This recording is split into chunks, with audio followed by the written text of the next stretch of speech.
ওং জবাকুসুমশঙ্কাশং কাশ্যপেয়ং মহাদূতিং ধন্তারিং সর্বপাপঘ্ন প্রণতস্মি দিবাকরম। ওং শ্রী সূর্যায় নমঃ। ওং শ্রী সূর্যায় নমঃ।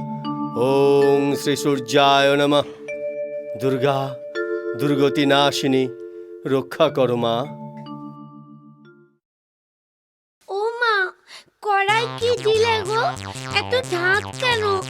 আমার চোখ জ্বালা করছে, কাশি পাচ্ছে। আমার মাথা দিলুম বাবা। বাবা যে বলে ঝাঁজ তোমার মুখে, মুখ কি তোমার মাথায় থাকে নাকি গো মা? কি? ওই গো গিন্নি, খেতে দাও। ওরে বাবা রে! বাবা, ওনার মুখ মিনসে আমার ছেলেটাকে পর্যন্ত আমার নামে বলেছে। মোর মোর হতবাগা। ওরে বাবা রে! বাবা, বাবা, গতি ভালো নয়, পালাও, মা খেপেছে। ওরে বাবা রে! ও মা, শিগগিরই দেখবে এসো গো, তুমি বাবাকে মেরে ফেললে গো। গিন্নি, তুমি আমার একই সর্বনাশ করলে গো। আমার মাথা চেলা করে ঘিলু একেবারে বের করে দিলে গো।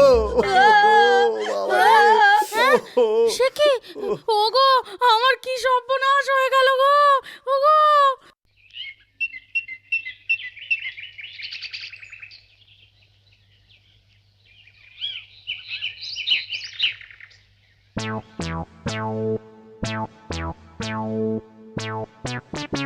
দেখি, জিভটা দেখি। না, এখন আর বিপদের কিছু নেই গোপাল। তুমি এখন প্রায় সুস্থ। তবে হ্যাঁ, প্রচুর রক্তপাত হয়েছে তো, তাই আজকের দিনটা বিশ্রাম নেওয়াই শ্রেয়। কবিরাজ মশাই, উনি এখন কি খাবেন? প্রচুর রক্তপাত হয়েছে, তাই সপ্তাহখানেক ধরে প্রত্যহ সকালে 10-15টি কুলেখাড়া পাতার রস খাওয়াবে মা, অবশ্যই মধুর সাথে মিশিয়ে। আর কদিন শিঙি মাছের ঝোল ভাত। আচ্ছা, চলি মা। আহা গো, মা দুর্গার কৃপায় আজ তোমায় ফিরে পেলাম।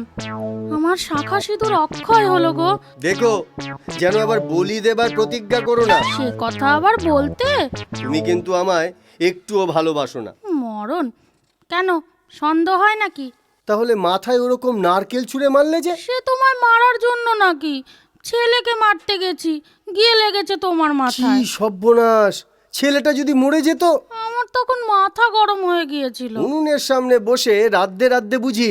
তুমি নাকি মহিকে বলেছো আমার মুখে ভীষণ ঝাঁজ। কি হতভাগার এত বড় কথা! কোথায় গেল, কোথায় গেল সেই বাদরটা? মহি, এই মহি, এই মহি! উত্তেজিত হয়েও না, উত্তেজিত হয়েও না। কবিরাজ মশাই বলেছেন তোমার এখন উত্তেজনা ভালো নয়। মাথান, এই যে সন্দেশ। আমি শিঙি মাছের ঝোল খাবো না, তোমার হাতে তৈরি পোনা মাছের কালিয়া খাবো। লক্ষ্মীটি, জেদ করো না। শুনলে না কবিরাজ কি বললো? ঠিক আছে, আজকে ঝোল ভাত খাও। আমি কথা দিচ্ছি, কাল তোমায় মাছের কালিয়া খাইয়ে তবে রাজসভায় পাঠাবো। তোমার শরীর খুব দুর্বল। নাও, সন্দেশগুলো খেয়ে নাও। আগে তুমি খাও। না, তুমি খাও। খাওই না। যাও, তুমি না। খাও।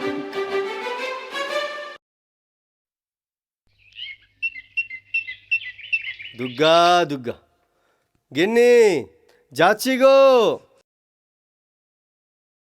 যাই বলতে নেই, বলো আসি। বউয়ের আমার সব দিকে নজর। আমার দুষ্টু বউ, সোনা বউ। কাতামা, আমি কিন্তু সব দেখে ফেলেছি। এ মা, দেখেছিস তো কি হয়েছে? আমি তো আমার বউকে ইয়ে করছি, পরের বউ তো নয়। যত সব। সাবধানে যেও আর তাড়াতাড়ি এসো। দুর্গা, দুর্গা, দুর্গা, দুর্গা। দিলি তো কর্তা বাবার মেজাজটা বিগড়ে। ও রাগ, রাগ নয় গো মাথান, অনুরাগ। দেখবে রাজসভা থেকে ফেরার সময় কর্তা বাবা আবার কত বড় রুই মাছ আনবেন। কেন? বাহ, তখন কর্তা বাবা বলল না যে রাত্রে রুই মাছের চাকার তেল গড়গড়ে ঝাল খাবেন। ওহ, তুই পারিসও বটে বাতাসি। নে চ, এখন ছিষ্টির কাজ পড়ে আছে, হাতে হাতে শেষ করি। হ্যাঁ, তাই চলো কর্তা মা, তাই চলো।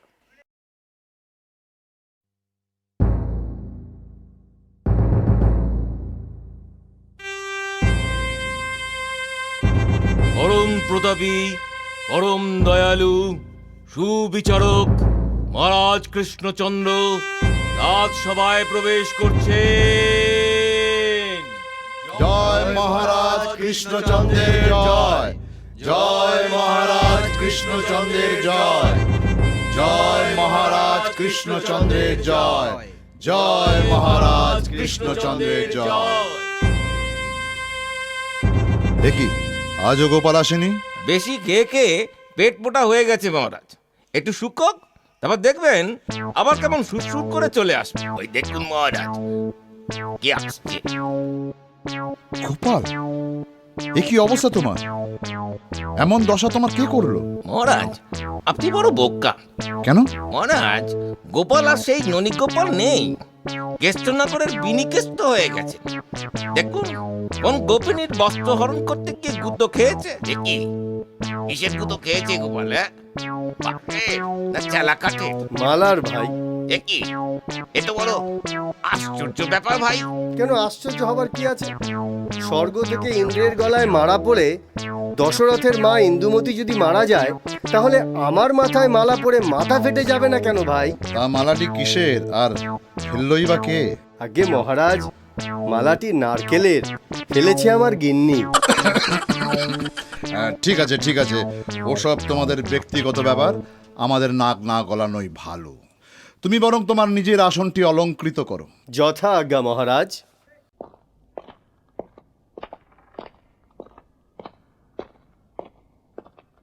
মহারাজ, মুর্শিদাবাদ থেকে সুলতানের দূত এসেছে। বেশ, তাকে এখানে নিয়ে এসো। যথা আজ্ঞা মহারাজ। কি ব্যাপার বলুন তো মহারাজ, হঠাৎ করে নবাব বাহাদুরের দূতের আগমন? মনে হচ্ছে দিল্লির শাহেনশাহ আবার নতুন কোনো যুদ্ধ অভিযানে বের হবেন, সেই উপলক্ষে অর্থ সংগ্রহ করতে এসেছেন বোধহয়। তাই হয়তো নবাব বাহাদুরের দূতের আগমন। বন্দেগি মহারাজ। তারপর দূত, মুর্শিদাবাদের খবর কি? নবাব বাহাদুরের শরীর কেমন? মুর্শিদাবাদের খবর খুবই ভালো মহারাজ। সুবে বাংলার চারিদিকে শুধু শান্তি আর শান্তি। চুরি ডাকাতি অত্যাচার অনাচার প্রায় নেই বললেই চলে, আর সেই জন্য অশান্তির চিহ্ন মাত্র নেই। তাই নবাব বাহাদুরের দিমাগ তবিয়ত সব বিলকুল ঠান্ডা, আর সেই জন্য তিনি আপনাকে এই পত্র পাঠিয়েছেন। কই দেখি।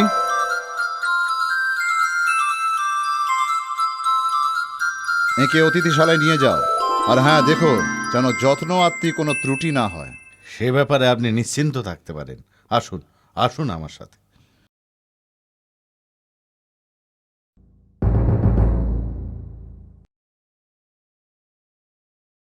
বন্দেগি সুলতান বাহাদুর। কি খবর দূত?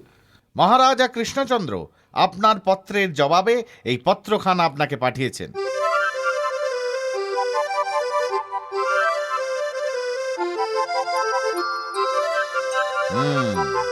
মহামন্ত্রী, তবে যাবার আয়োজন করুন, আর যাওয়ার দিনক্ষণ স্থির করে নদিয়ারাজ কৃষ্ণচন্দ্রকে পত্র মারফত তা জানিয়ে দিন। জো হুকুম যাহা পানা।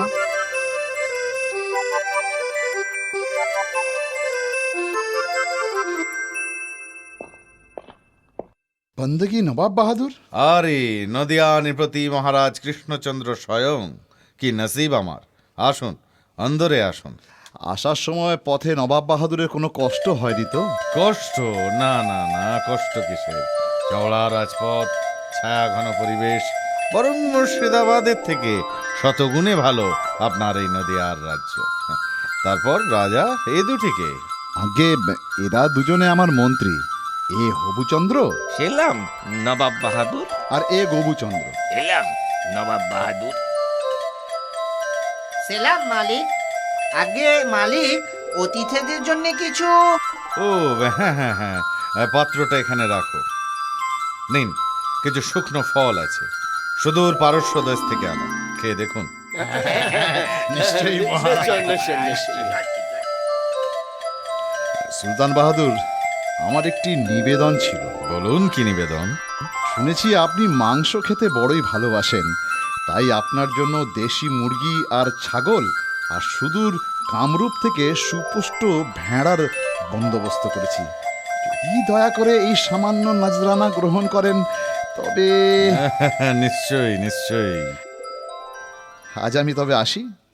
মহামন্ত্রী, পরিবেশটি কিন্তু বেশ মনোরম। হ্যাঁ জাহাপনা, সত্যি মনোরমই বটে। ঘন সন্নিবিষ্ট বৃক্ষরাজি, সুশীল সমীরম, সত্যি মনোরম। নে নে, খা বাবা, খেয়ে নে। কি বুঝছো মহামন্ত্রী? ভালোই তো, নদিয়া রাজের আনুকূল্যে দুবেলা মাছ মাংস, একেবারে এলাহি বন্দোবস্ত যাকে বলে। আমি সে বোঝার কথা বলিনি। তবে বলি, ষাঁড়টাকে কেমন দেখছো? বলি, জিভ দিয়ে কি কিছু গড়াচ্ছে না? কি যে বলেন সুলতান বাহাদুর, অমন তেল চুকচুকে ধপধপে সাদা ষাঁড় দেখে কার না জিভ দিয়ে জল গড়ায়। অনেক দিনই তো এই ভেড়া, ছাগল, রুই, কাতলা খাওয়া হলো। আজ রাতে বরং মুখটা পাল্টানো যাক, হ্যাঁ? কি বলো তারপাল? হুকুম আকা। বৃক্ষতলে ওই শ্বেত শুভ্র ককুদ বিশিষ্ট ষণ্ডটিকে কি তুমি দেখিতে পাইতেছ? আগে হ্যাঁ খা, ধরে আনো, উত্তম রূপে ভোজন করা যাবে। জো হুকুম। নে নে, খা বাবা, খেয়ে নে। দেখো দেখি, খা। এই হট হট, এই চ চ চ চ। এই এই সেপাই ভাই, ওকে কোথায় নিয়ে যাচ্ছ? সুলতানের কাছে। কেন? আর সুলতান এরকম তুলতুলে মাংস খাবেন? না না, ছাড়ো ছাড়ো, এ আমাদের মহারাজার বৃষোৎসর্গের ষাঁড়। এই চল, হট হট হট হট। সে কি, বৃষৎ স্বর্গের ষাঁড়কে নবাব বাহাদুর? এখন কি হবে কুলগুরু? মহারাজ, এর ফল অতি মারাত্মক। বৃষৎসর্গের ষাঁড়কে যদি হত্যা করা হয় তাহলে আপনার ওই পৃথ্বীপুরুষকে নরকে যেতে হবে কিন্তু। শুধু তাই নয়, হিন্দু নগরে গোহত্যা বলে ভগবানও কুপিত হবেন। তাতে আমাদের এই নগরের ওপর নেমে আসবে ভগবানের অভিশাপ। তাহলে দয়া করে আপনারা এর সমাধানের ব্যবস্থা করুন। সুলতানের কাছ থেকে ওই ষাঁড়টাকে ছিনিয়ে নিয়ে আসুন। আপনার কথা মতো কাজ করতে গেলে অসফল তো হবই, উল্টে রাজদ্রোহিতার অপরাধে আপনার আমার মৃত্যুদণ্ড না হয়ে যায়। কেন আমার মৃত্যুদণ্ড হবে কেন? বাহ, বুদ্ধিটা আপনার মস্তিষ্ক প্রসূত কিনা? মহারাজ, আপনি আমায় দায়িত্ব দিন, দেখুন না কেমন সাপও মারবো অথচ লাঠিও ভাঙবো না। সব জায়গায় তোমার ভাড়ামো চলে না, বুঝলে? উনি হলেন সুলতান, ওনার সাথে ছ্যাবলামো করতে যাবে, দেখবে তোমার মুন্ডু তো কাটবেই, সাথে সাথে না আমাদেরও বিপদে পড়তে হয়। মহারাজ, গোপাল এই রাজ্যকে অনেকবার অনেক বিপদের হাত থেকে বাঁচিয়েছে। আমার স্থির বিশ্বাস এবারেও সে আমাদের রাজ্যকে এই বিপদের হাত থেকে পুনর্বার রক্ষা করবে। বেশ, রায় গুণাকর যখন বলছেন তখন আমার আর কোনো আপত্তি নেই। দেখো তবে কি করতে পারো। মহারাজ, আপনি তবে আমায় একটি পত্র তৈরি করে দিন, যার মূল বিষয় হবে যে আপনি রাজকার্যে ব্যস্ত, তাই সুলতান বাহাদুরের খোঁজ নেবার জন্য আপনি আমায় পাঠাচ্ছেন। বেশ, তাই হবে।